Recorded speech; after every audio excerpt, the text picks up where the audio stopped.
नमस्कार, स्वागत है आपका हमारे चैनल में और मैं रानी गुप्ता आपके साथ। बड़ी खबर आ रही है। दिल्ली के सीएम अरविंद केजरीवाल ने ये कहा है कि जिनको उन्होंने उत्तराखंड का सीएम कैंडिडेट बना रखा था विधानसभा 2022 के चुनाव में, अजय कोठियाल, जो कि पूर्व सेना बैकग्राउंड है जिनका, उनके पार्टी को छोड़ करके बीजेपी में शामिल होने से कोई फर्क नहीं पड़ता। आपको बता दें कि अजय कोठियाल हैं वो बीजेपी में शामिल हो चुके हैं। उन्होंने आम आदमी पार्टी से इस्तीफा दे दिया है। इससे पहले वो जिस तरीके से 2022 का इलेक्शन हो रहा था, विधानसभा चुनाव हो रहा था, तो वो उत्तराखंड में सीएम का चेहरा बने हुए थे आम आदमी पार्टी की ओर से, जहां आम आदमी पार्टी ने उन पर पूरा विश्वास दिखाया था और मेन कैंडिडेट बना रखा था सीएम फेस का, और उनके चेहरे पर उत्तराखंड का चुनाव लड़ा जा रहा था। लेकिन जहां देखने को मिला कि 4 राज्यों में किस तरीके से करारी हार का सामना करना पड़ा आम आदमी पार्टी को, इससे कहीं ना कहीं अरविंद केजरीवाल का डर और जो हताशा है वो नजर आता है। और वो सीधे तौर पर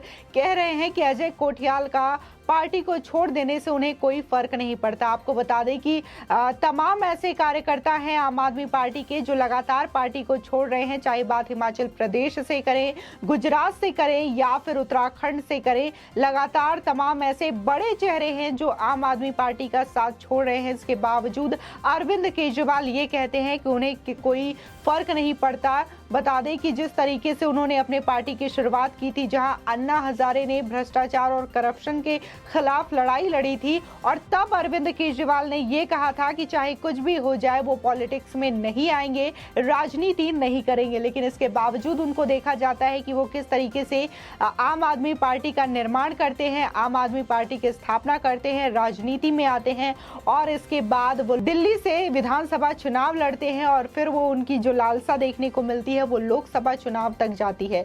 लेकिन कई ऐसी चीजें हुई है आम आदमी पार्टी की तरफ जहां वो भ्रष्टाचार को निकालने की बात करते हैं, भ्रष्टाचार को जड़ से मिटाने की बात करते हैं, तो वहीं पे देखने को मिलता है कि किस तरीके से उनकी पार्टी और उनके पार्टी के कार्यकर्ता भ्रष्टाचार में लिप्त हैं। इसी के साथ ही तमाम ऐसे आरोप भी लगते हैं अरविंद केजरीवाल की पार्टी पर कि वो टिकट बेचने का भी काम करते हैं। आपको बता दें कि आम आदमी पार्टी के राष्ट्रीय संयोजक और दिल्ली के मुख्यमंत्री अरविंद केजरीवाल ने कर्नल अजय कोठियाल के पार्टी छोड़कर जाने को साधारण सी घटना बताई है। साथ ही उन्होंने कहा कि राजनीतिक दलों में लोग एक पार्टी से दूसरे पार्टी में आते जाते रहते हैं। बता दें कि केजरीवाल ने सभी पदाधिकारियों से कहा कि उत्तराखंड में पार्टी संगठन को बूथ स्तर पर मजबूत करने में जुट जाएं।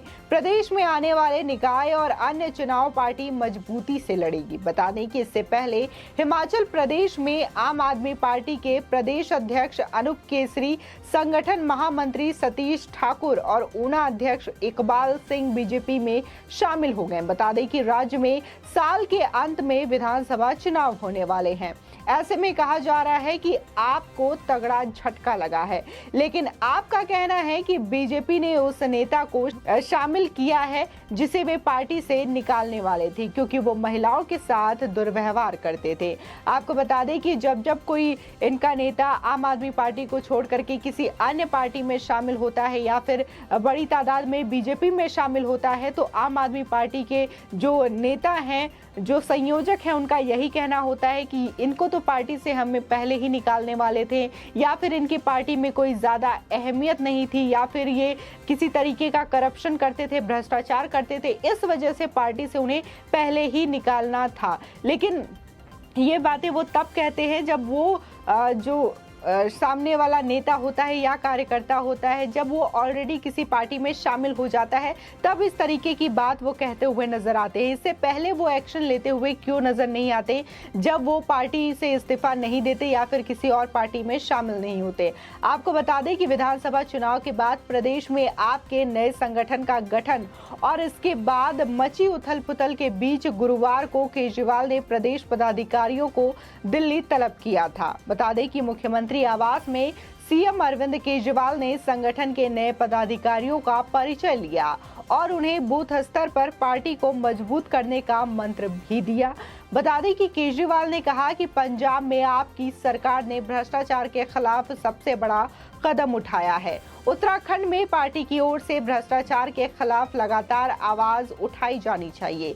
साथ ही जनहित के मुद्दे को लेकर पार्टी पहले से ही संघर्ष करती आई है, आगे भी संघर्ष करती रहेगी। साथ ही विधानसभा चुनाव नतीजों से हताश और निराश नहीं होना है। प्रत्येक बूथ पर संगठन को मजबूत करने पर गंभीरता से काम करने की जरूरत है। जब बूथ स्तर पर संगठन मजबूत होगा तो पार्टी आने वाले निकाय व अन्य चुनाव को मजबूती से लड़ेगी। साथ ही करीब 1 घंटे तक चली इस बैठक में प्रदेश पदाधिकारियों ने केजरीवाल को 4 धाम यात्रा पर आने का न्योता भी दिया। वहीं बैठक में उत्तराखंड प्रभारी दिनेश मोहनिया, प्रदेश अध्यक्ष दीपक बाली, प्रदेश संगठन समन्वय ज्योत सिंह बिस्ट, बसंत कुमार, धर्मेंद्र, अमित जोशी आदि मौजूद रहे। बता दें, जिस तरीके से जहां पार्टी की शुरुआत हुई थी आम आदमी पार्टी की, तो वहां पर करप्शन और कुछ मूल ऐसे सिद्धांत थे जिसको पार्टी लेकर के चल रही थी। इससे तमाम बड़े चेहरे जुड़े हुए थे, जिसके बाद धीरे धीरे वो चेहरे अलग हो गए। बता दें कि जब पार्टी का गठन हुआ था तब ऐसे तमाम मुद्दे थे, चाहे बात करप्शन की कर ले या फिर जिस तरीके से राजनीति होती है, जातिगत राजनीति होती है, ध्रुवीकरण की राजनीति होती है या फिर तुष्टीकरण की राजनीति होती है, इसके खिलाफ आवाज उठाने के लिए अरविंद केजरीवाल ने इस पार्टी का गठन किया था। लेकिन जैसे जैसे ये पार्टी राजनीति में आगे बढ़ी, इसके जो सिद्धांत थे, इसके जो मूल विचार थे, वो कहीं पीछे चले गए और धीरे धीरे ये पार्टी जो है करप्शन में शामिल हो गए। इसी के बाद ही देखने को मिला कि कैसे बड़े चेहरे, चाहे बात हम कपिल मिश्रा की करें, प्रशांत भूषण की करें, कुमार विश्वास की करें, शाजिया इल्मी की करें, तमाम ऐसे बड़े चेहरे हैं जिन्होंने आम आदमी पार्टी का साथ छोड़ दिया। इसके बावजूद अरविंद केजरीवाल ये कहते हैं कि उन्हें कोई फर्क नहीं पड़ता। आपको बता दें कि जहां कुमार विश्वास ने पार्टी से अलग होने के बाद ये कहा था कि अब जो आम आदमी पार्टी के विचार है, जो सिद्धांत है, वो बिल्कुल अलग है। जब पार्टी शुरू हुई थी तब इसके सिद्धांत कुछ और थे और अब कुछ और थे।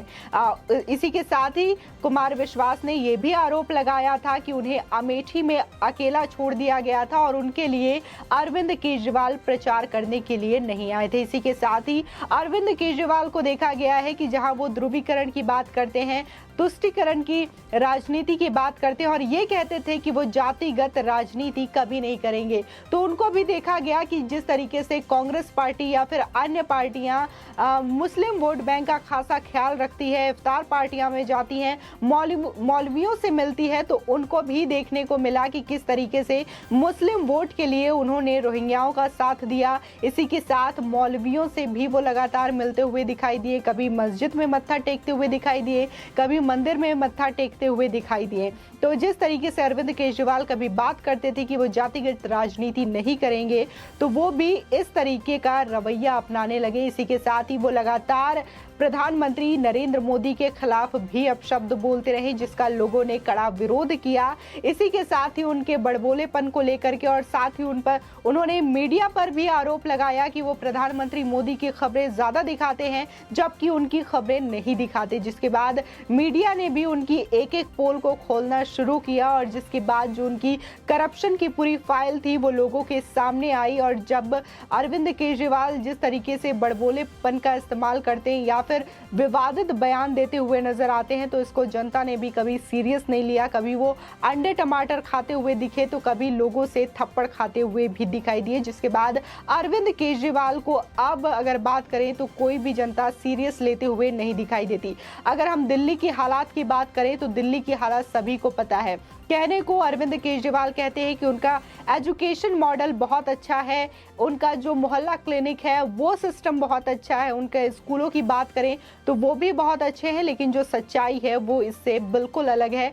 अगर मोहल्ला क्लिनिक की बात करें या फिर स्कूलों की बात करें तो स्कूलों में किस तरीके से बच्चे पढ़ते हैं इसका भी सभी को पता है। इसी के साथ ही जिस तरीके से दिल्ली की हालात है, बिजली के हालात हैं, जहां वो ये कहते हैं कि अब तो दिल्ली में इतने 24 घंटे बिजली आती है कि अब जनरेटर और इन्वर्टर की दुकानें भी बंद है। तो इसकी भी सच्चाई का पता लगाया गया और ये देखा गया कि किस तरीके से बिजली आती है और आती जाती रहती है। इसी के साथ ही जिस तरीके से वो फ्री बिजली की बात करते हैं, तो फ्री बिजली तो तभी होगी जब बिजली ही पूरे टाइम तक आती रहे। इसके साथ ही वो पानी का भी बात करते हैं, तो दिल्ली के कई इलाकों में जाकर के लोगों ने पता लगाया और देखने को मिला कि कैसे वहां के लोग गंदा पानी पीने को मजबूर है। इसी के साथ ही अगर रोहिंग्याओं की बात करें तो उनको तमाम सुविधाएं देते हुए अरविंद केजरीवाल नजर आते हैं। इसी के साथ ही इसी पद पर चलते हुए उन्होंने पंजाब में भी अपनी सरकार बनाई। पंजाब में भी उन्होंने 300 यूनिट फ्री बिजली का वादा किया, जिसको देखने को मिला कि वो लगातार इस बात को टालते रहे हैं और अभी उन्होंने जुलाई तक